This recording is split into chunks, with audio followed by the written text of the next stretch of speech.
Ladies and gentlemen, welcome to another great episode of Should Have Been a World Champ, the weekly series where I discuss the way the selected superstar should have been a world champ and the reasons why they didn't become a world champion. If this is your first time listening, please feel free to subscribe to the Mark F Podcast channel so you can be updated when a new episode becomes available. If you have listened before, thank you and welcome back. Now, without further ado, here is episode 4 of Should Have Been a World Champ with Ravishing Rick Rude. During the mid-1980s, the WWF had many over-the-top characters. The Federation was dubbed the Land of the Giants. During the mid-1980s, the WWF had many over-the-top characters. The Federation was dubbed the Land of the Giants. This is a time where smaller talent were relegated to the mid-card, not because the business was scaled on talent, but on size. Heels and baby faces needed to be around the same size, so a height difference wouldn't be that noticeable. When Rick Rude debuted on WWF television in 1987, there was a ton of positives you can instantly see. He was a part of a great heel stable at the time in the Heenan family. He was able to cut a promo, and a consistent one at that, only changing the location and the insult that followed it. The name Ravishing Rick Rude didn't come to him as a handout. One of Rick's assets was his chiseled body. The guy simply didn't have any body fat to spare. In all reality, he had all the tools. The moveset was there. His promo ability made him even more appealing to watch as well. One factor that a lot of people don't seem to mention is the heat he was able to get with the fans. Even after the show, women taking photos of Rick spawned a few jealous men to hate Rick even more. On the flip side, women swooned and bought Rick Rude's merchandise like crazy. As a heel, generating heat, to me, is a trait that hasn't seemed to carry over with the modern wrestlers of today. Rick was a walking heat magnet, with an intangible ability to not even cut a promo and be the most hated person in the ring. Simply put, Rick knew he was working the fans and did it to the best of his ability.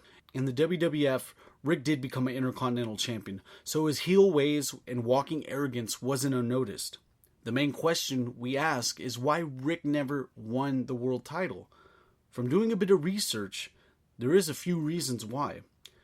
The main issue of Rick never being WWF champion was that there was no time during his short 3-year run to book him in a legitimate feud with the uppercard talent. The time that Rick was facing the Ultimate Warrior, Warrior was still fresh off beating the Honky Tonk Man for the Intercontinental title in exciting fashion. Rude then beats the Ultimate Warrior for the Intercontinental title at WrestleMania. This is important to note because once a win like this happens at Mania, the next WrestleMania, you can expect that you're going to contest for the world title the very next year. Sure, there are some exceptions to this rule, but knowing the talent that Rick Rude had, you just know that he was poised for success. Unfortunately, that didn't pan out.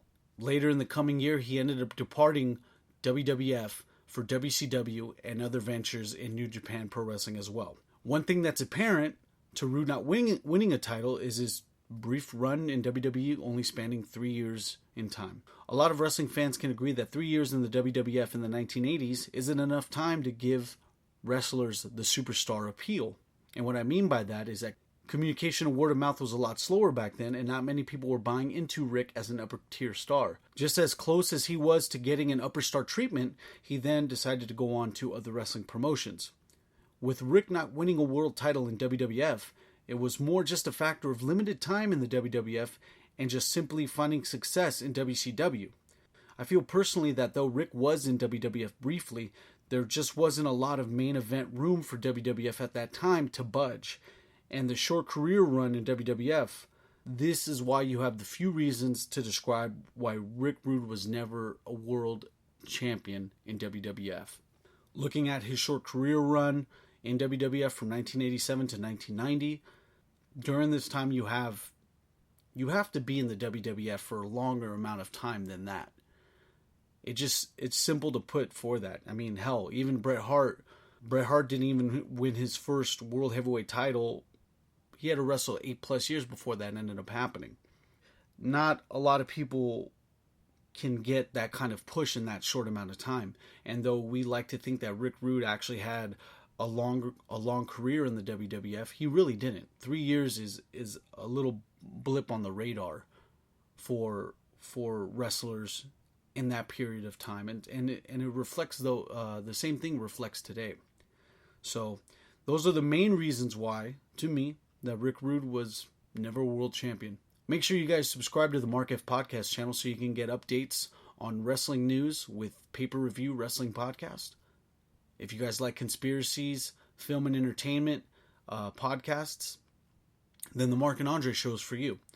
It's an hour and a half news program that delves into film, entertainment, conspiracy theories and mixes in a little bit of humor, but it doesn't give up either side of the news and the humor. You come for the news, you leave for the humor on the Mark and Andre. I want to thank you guys for tuning in to Should Have Been a World Champ, Episode 4, Ravishing, Rick Rude.